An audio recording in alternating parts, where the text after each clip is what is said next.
ان کو نبی مانتے ہیں، عیسیٰ علیہ السلام کو نبی نہیں مانتے۔ اسی طرح عیسیٰ علیہ السلام کے جو حواری جنہیں ہم عیسائی کہتے ہیں، حالانکہ یہ صحیح معنوں میں عیسائی نہیں ہے۔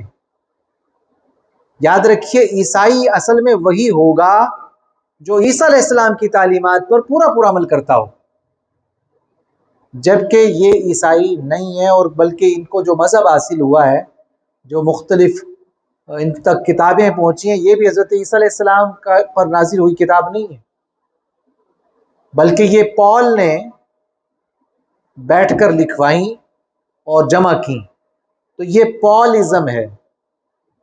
الگ بات ہے کہ آپ اس کو ہم کرسچنزم کہتے ہیں، جبکہ یہ پالزم ہے، اور پال ایک بڑا ہی متعصب یہودی تھا، اور اس نے بہت ساری ایسی باتیں جو انبیاء کی عصمت اور ان کی شان کے خلاف ہیں بائبل میں جمع کر دی۔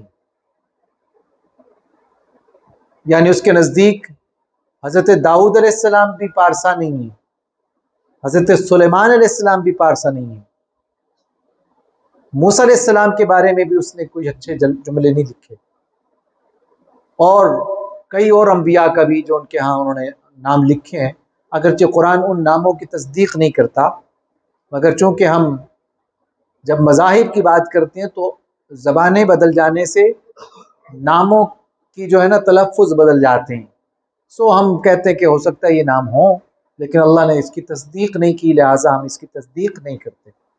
بہرحال عصمت انبیاء کے حوالے سے اگر ہم دیکھیں تو آپ کو مسلمانوں کے علاوہ کوئی نہیں ملے گا جو ہر نبی کی عصمت اور ناموس کا پاسبان ہے۔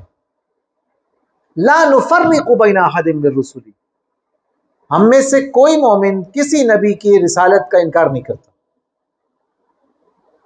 ہم مانتے ہیں حضرت آدم علیہ السلام بھی نبی ہیں، حضرت موسیٰ علیہ السلام بھی نبی ہیں، رسول ہیں، ہم ان کی نبوت اور رسالت کو مانتے ہیں، عیسیٰ علیہ السلام کو مانتے ہیں، ابراہیم علیہ السلام کو مانتے ہیں، یوں سب نبیوں کو درجہ بدرجہ مانتے ہیں، تو یہ تفریق نہیں کرتے مسلمان مومن۔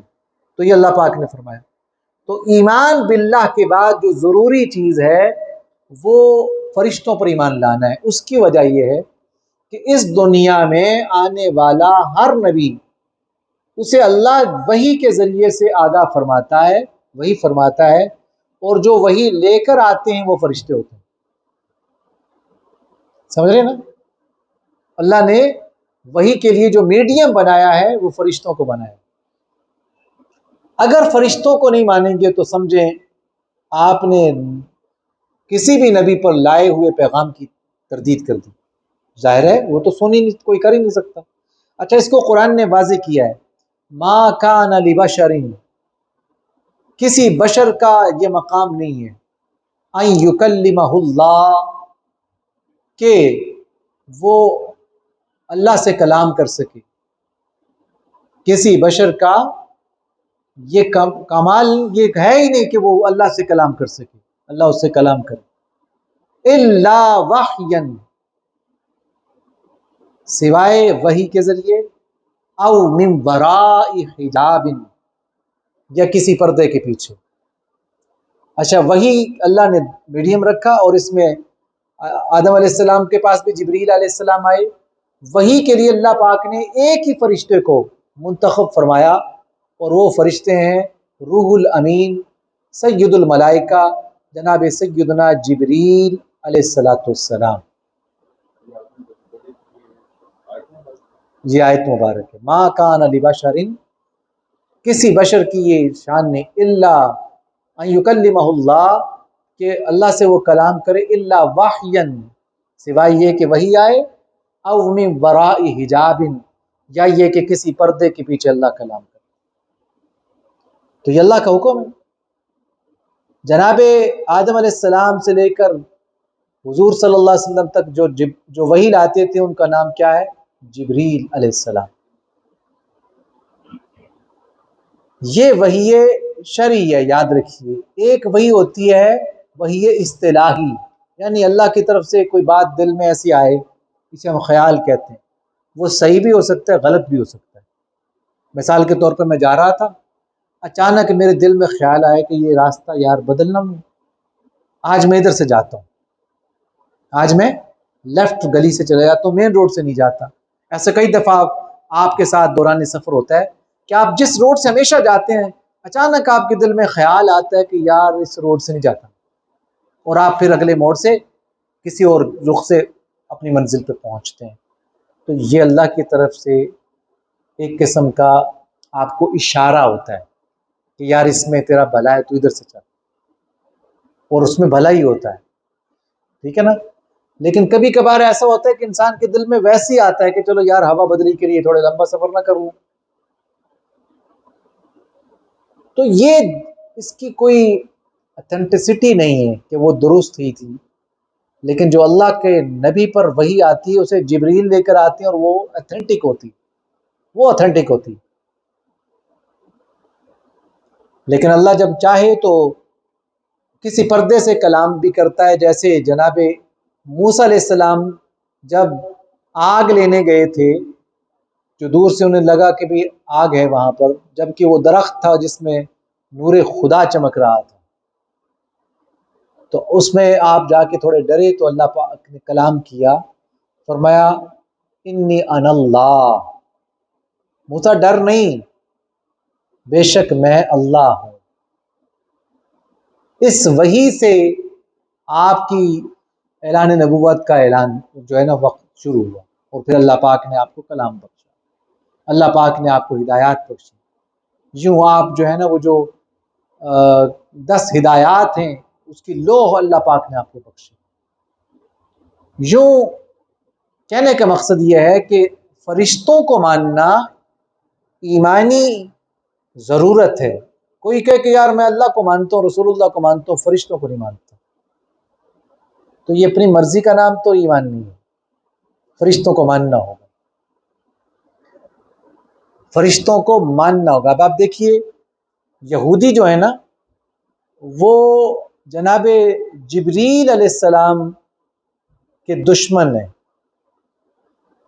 آپ اکثر دیکھیں گے کہ ان کے ہاں جبریل نام نہیں ہوگی، عیسائیوں میں ہوتے ہیں، ان کے ہاں نہیں ہوتے۔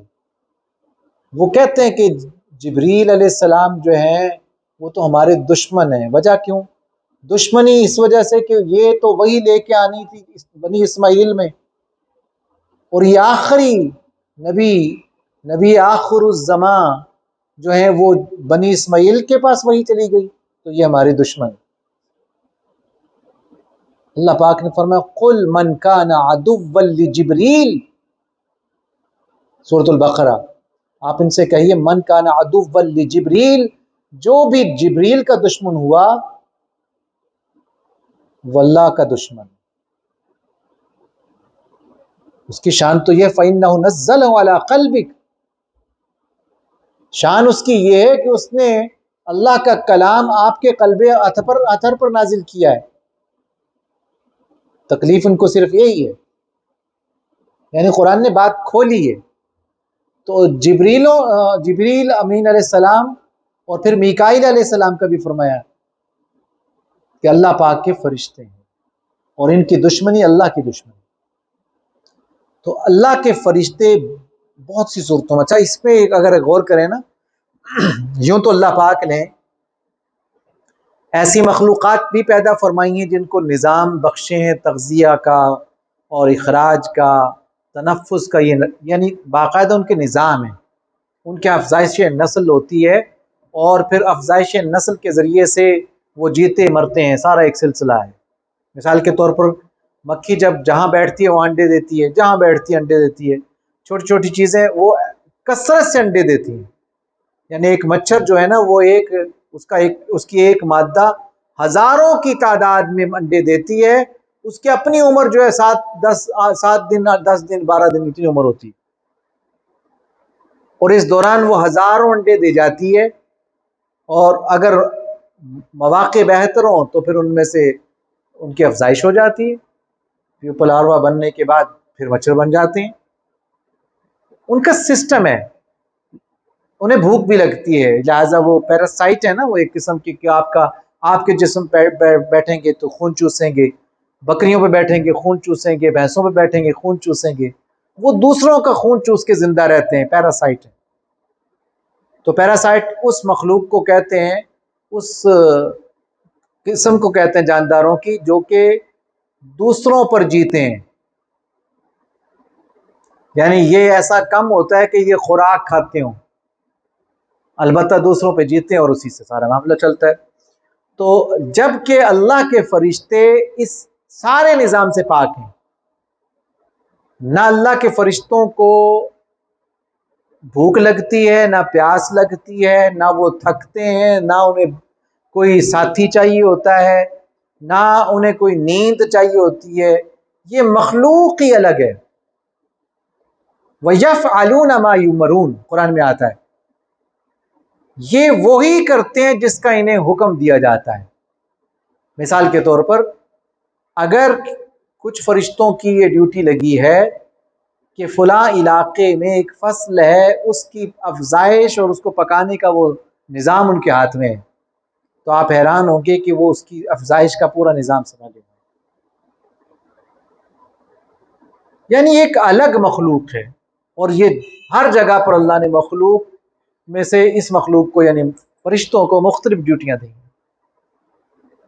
اور پھر جیسے جبریل امین علیہ السلام کے حوالے سے آتا ہے کہ وہ وحی والے فرشتے ہیں، میکائیل علیہ السلام کے حوالے سے حدیث میں آتا ہے کہ اللہ پاک نے انہیں بارش برسانے کا اور پانی کا جو ہے وہ اس کو جو اللہ پاک نے نظم و نسق دیا ہے۔ یہ نہیں کہ یہ اکیلے کرتے ہیں، ان کے ماتحت پوری ایک فوج ہے، جہاں جتنے چاہیے ہوتے ہیں اللہ کے حکم سے بنتے چلے جاتے ہیں۔ اس کو ہمارے سائنسدانوں نے جب اس کائنات کی اس کا علم جو ہے پھیلانے کی کوشش کی ہے، کائنات کی تاریخ بیان کی ہے، تو وہ یہ بتاتے ہیں کہ بیسیکلی کائنات یہ جو ہے یہ پوری یونیورس یہ ایکسپینڈ کر رہی ہے، بڑھ رہی ہے۔ تو یہ کیا ہے؟ ہوتا یہ ہے کہ جیسے جیسے ضرورتیں بڑھتی ہیں ویسے ویسے انتظامات بڑھ رہے ہیں۔ آپ کو یاد ہوگا کہ جب پاکستان بنا تو اس وقت 1 ایکڑ میں 10-20 من گندم ہوا کرتی تھی، بندے بڑھ گئے تو سب کو یہ جو ہے نا فکر دامن گیر ہو گئی کہ بندے تو بھوکے مریں گے جی کو 2-4 سال میں 10 سال میں، بھائی ڈبل ہو گئے ہیں، اب ڈبل سے ٹرپ یہ بندے جو ہے نا وہ ملٹیپلائی کرتے ہیں، 2 سے 4، 4 سے 8، 8 سے 16، 16 سے 32 اس طرح بڑھتے ہیں۔ ایسا نہیں ہوتا کہ 2 سے 4، 4 سے 5، 5 سے 6، 6 سے 7، نہیں، ڈبل ہوتا ہے۔ یوں یہ ملٹیپلائی کرتے ہیں، بڑھتے ہیں اور کثرت سے۔ تو اللہ پاک نے نظام بھی بنا دیا، کیسے؟ وہی 1 ایکڑ یا جسے ہم 8 کنال کہہ لیجئے، وہی 8 کنال جس میں کبھی 15-20 من بمشکل ہوتی تھی گندم، ابھی 70-80 من، 100 من بھی ہو جاتی۔ تو نظام کو کس طرح پورا کرنا یہ رب جانتا ہے۔ اس لیے قرآن کی سب سے پہلی سورہ کی سب سے پہلی آیا کیا ہے؟ الحمدللہ رب العالمین۔ وہ رب ہے، اس کے پاس نظام ہے۔ علامہ نے اس کو اپنے ایک شعر میں یوں سمو دیا، کہتے ہیں کہ یہ کائنات ابھی ناتمام ہے شاید، یہ کائنات ابھی ناتمام ہے شاید کہ آ رہی ہے دما دم صدائے کن فیکون۔ کتنی گہری بات کی انہوں نے، کہتے کن فیکون ہو رہا ہے، یہ نہیں کہ اس نے کہہ کے تو وہ چپ ہی کر گیا ہے۔ جیسے بعض سائنسدان اگر کچھ خدا کو مانے تو وہ کہتے ہیں کہ جی اگر خدا ہے بھی تو بس جو اس نے بنانا تھا بنا کر اب وہ آرام کر رہے، اب وہ سو رہا ہے، تھک چکا تھا نا، سو گیا۔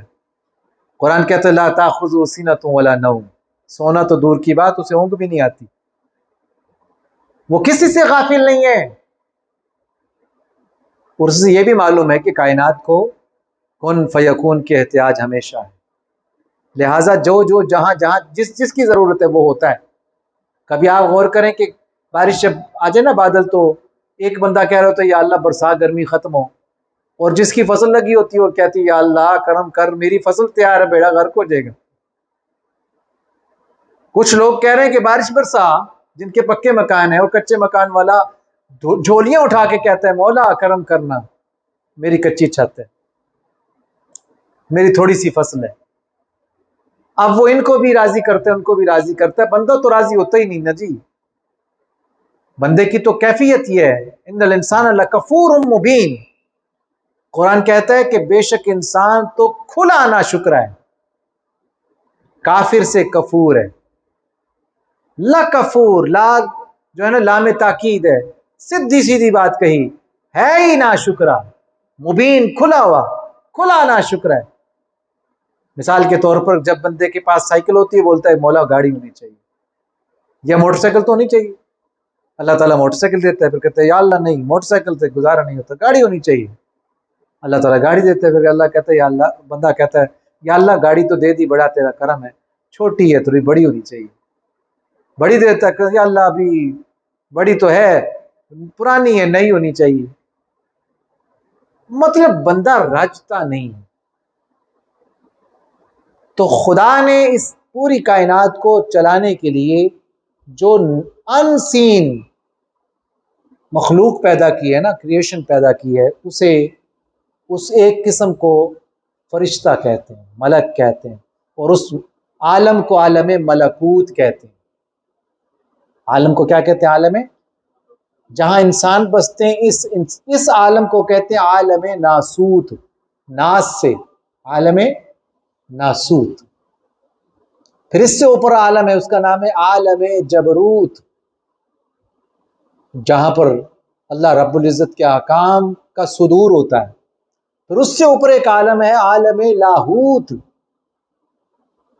جہاں پر کوئی پر نہیں مار سکتا، جبریل کی بھی بس ہو جاتی، وہ عالم جب لاہوت ہے، لاہو، اس کے سوا کوئی نہیں، عالم لاہوت۔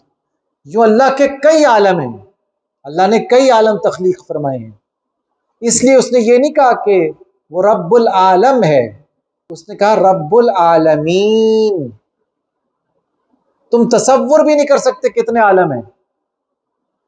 میں نے بتایا نا 2500، تو سائنسدان یہ کہہ رہے ہیں اس کائنات میں 2500 کہکشائیں ہیں، 2.5 ارب، سوری میں نے کہا 2.5 ارب، 2.5 ارب کہکشائیں ہیں۔ کتنی؟ 2.5 ارب کہکشائیں ہیں۔ تو 2.5 ارب کہکشاؤں کے اندر سولر سسٹم کتنے ہوں گے، ستارے کتنے ہوں گے، پھر ستاروں کے سیارے کتنے ہوں گے۔ تو یہ اللہ ہی جانتا ہے۔ بہت دیر پہلے ایک سائنسدان نے کہا تھا، یہ کہا تھا کہ اس نے کہ یہ ہماری زمین اس کائنات میں ایسے ہے جیسے ایک بہت بڑا ریگستان ہو، اور اس بہت بڑے ریگستان میں جیسے ریت کا ایک ذرہ ہوتا ہے اس کی کیا اوقات ہے، اس طرح ہمارے اس نظام میں زمین کی بھی اس سے زیادہ کوئی حیثیت نہیں۔ یہ اور بات ہے کہ اس زمین کو جو نسبت حاصل ہے وہ کسی اور کو نسبت نہیں، یہاں اس کو نسبت مصطفیٰ حاصل ہے، یہ نسبت بڑی ہے، اس نسبت سے یہ سیارہ چمک رہا ہے، حضور کے قدوم میمنت لزوم کے صدقے۔ تو ہمیں بھی شکر ادا کرنا چاہیے کہ اللہ پاک نے ہمیں اپنے محبوب صلی اللہ علیہ وسلم اور ہمارے آقا صلی اللہ علیہ وسلم کی امت میں پیدا کر دیا۔ اس پہ بہت شکر ادا کیا کریں اللہ کا، اور کبھی بھی کسی فرشتے کا انکار نہیں کرنا، یہی ایمان ہے، کسی کو جانے یا نہ جانے۔ اچھا، کئی نام ایسے ہیں جو مختلف کتابوں میں آتے ہیں اور کہا جاتا ہے کہ یہ فرشتے ہیں، تو ہمیں چونکہ نہیں پتہ تو ہم انکار کیوں کریں۔ عام طور پر فرشتوں کے ساتھ ایل لگتا ہے، جیسے جبریل، میکائیل، اسرافیل، عزرائیل، تو یوں ایل لگتا ہے، تو یہ فرشتے ہیں۔ بہرحال تو فرشتوں پر انشاءاللہ امام طحاوی نے شرح العقیدۃ الطحاویہ میں لکھا ہے، کان الایمان بالملائکۃ احد الاصول الخمسہ التی ہی ارکان الایمان، فرشتوں پر ایمان لانا ان 5 اصولوں میں سے ایک ہے جو ارکان ایمان ہیں، یعنی جو ہم شہادت حق دیتے ہیں اللہ اور اس کے رسول کی شہادت، اس میں شامل ہے کہ ہم فرشتوں کو بھی مانیں۔ اگر ہم فرشتوں کو نہیں مانتے تو سمجھے پھر وحی کا انکار ہے، اور وحی بغیر فرشتوں کے نہیں ہوتی۔ اللہ تعالیٰ ہم سب کو اچھا اس کے ایک اور بات دیکھیے، مجھے ایک اور آیت یاد آ گئی آخر میں، اللہ پاک نے قرآن میں ہی میں فرمایا ایک جگہ پر، ان الذین قالوا ربنا اللہ، بے شک جنہوں نے کہا کہ اللہ ہمارا رب ہے، ثم استقاموا، پھر وہ اس پر استقامت اختیار کر گئے، جم گئے، تتنزل علیہم الملائکہ، ان پر اللہ فرشتے نازل کرتا ہے، ان پر اللہ فرشتے نازل کرتا ہے، اللہ تخافوا ولا تحزنوا، جو آ کر کے انہیں کہتے ہیں اب تم نہ کوئی خوف کرو نہ غم، وابشروا بالجنۃ التی کنتم توعدون، اور تمہیں مبارک ہو کہ اللہ تعالیٰ تمہیں وہ جنت دے گا جس کا تم سے وعدہ کیا گیا۔ فرشتے اترتے ہیں بھیا، کبھی آپ غور کریں، کبھی آپ اچھا کام کریں نا ایمان کی حالت میں، تو آپ کو ایک عجیب طمانینت حاصل ہوتی، خوشی ملتی، کسی غریب کو کھانا پیٹ بھر کے کھلائیں تو خوشی ملتی ہے نا۔ آپ کو کوئی محتاج ملا جس کی انتہائی کوئی مجبوری تھی اور آپ کے لیے وہ ایسے تھا، چھوٹا سا کام تھا، آپ نے کہا کیا مسئلہ، اس نے کہا جی میرے بچے کی فیس جمع ہونی ہے، کتنی 1200، 1200 آپ کے لیے کیا ہے، آپ نے 1200 نکال کے اس کو دیے، جا کے فیس جمع کر دو۔ اب وہ اس نے دعا نہ بھی کی ہو نا، دعا کی حاجت نہیں ہے، خدا تو دل دیکھتا ہے نا، اس نے جا کے اپنے بچے کی فیس جمع کروا دی، آپ یقین جانیے آپ کے گھر میں کئی دن تک سکون ہی نہیں جائے گا، آپ کو وہ سکون ملے گا اس وقت، بھلے وہ کیا ہے، تتنزل علیہم الملائکہ، فرشتے نازل ہوتے ہیں۔ تو فرشتے صرف انبیاء پہ نہیں، بندوں پر بھی نازل ہوتے ہیں اور ان کی مدد کرتے ہیں، اور یہ غیبی مدد جو ہوتی ہے نا، جسے ہم غیبی نصرت کہتے ہیں، یہ اللہ کے فرشتے ہی کرتے ہیں، اور یہ پورا غیبی نظام جسے ہم ان سین ورلڈ کہتے ہیں، یہ عالم ملکوت اللہ کے ملائکہ کی بدولت اللہ کے حکم سے چل رہا ہے۔ اللہ تعالیٰ ہم سب کو ملائکہ کا اکرام کرنے کی توفیق بخشے اور ان کی نافرمانی سے اور بے ادبی سے محفوظ رکھے۔ وآخر دعوانا الحمدللہ۔